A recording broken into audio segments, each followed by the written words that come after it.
नमस्ते सदा वत्सले मातृभूमि। नमस्कार दोस्तों, कैसे हैं आप लोग। मैं हूं नागेंद्र प्रताप सिंह और आप देख रहे हैं मेरा यूट्यूब चैनल कानून फॉर ऑल। दोस्तों, आपने अक्सर सुना ही होगा, खासकर आपने निर्भया के केस में देखा था कि जितने भी उसमें बातकारी लोग थे, जितने भी अभियुक्त थे, सभी ने अंत में राष्ट्रपति के पास मर्सी पेटिशन यानी कि दया याचिका प्रेषित की थी, दया प्राप्त करने के लिए। तो सवाल ये उठता है, प्रश्न ये उठता है, जिज्ञासा ये प्रकट होती है कि राष्ट्रपति के पास संविधान के द्वारा किस अनुच्छेद के अंतर्गत वो शक्तियां प्रदान की गई हैं जिसका उपयोग करके राष्ट्रपति जो 5 वर्ष के लिए चुने जाते हैं किसी भी दंड को की अवधि को कम कर सकते हैं, दंड का निलंबन कर सकते हैं, या दंड को निलंबित करके फिर से उचित कार्यवाही के लिए प्रेषित कर सकते हैं, या फिर मृत्यु दंड से दंडित किसी अपराधी के दंड को आजीवन कारावास में बदल सकते हैं। ऐसा कौन सा अनुच्छेद है? तो जी हाँ मित्रों, हमारे संविधान का अनुच्छेद 72 वो शक्तियां हमारे राष्ट्रपति को प्रदान करता है, जिसका उपयोग करके राष्ट्रपति अपने समक्ष प्रस्तुत हुए दया याचिका पर उचित और समुचित कार्यवाही करते हुए किसी अपराधी के अपराध को दिए गए दंड की अवधि को कम कर सकते हैं। अगर उसे मृत्यु दंड दिया गया है तो उस पर दया दिखाते हुए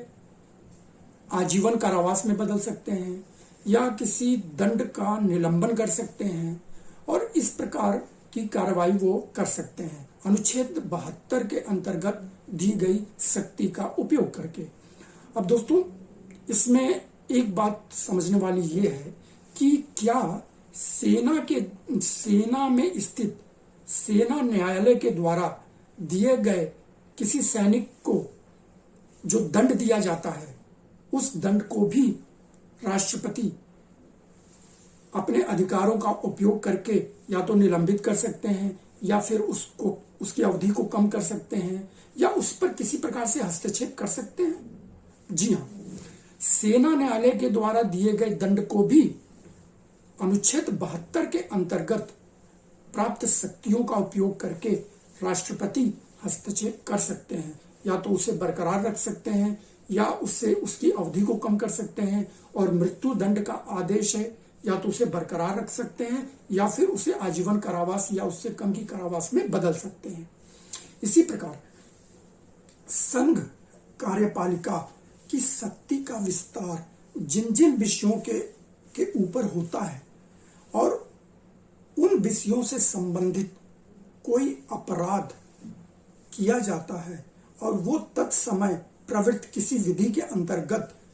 अपराध की श्रेणी में आता है और उस पर अगर दंड दिया जाता है, तो ऐसे दंड के ऊपर भी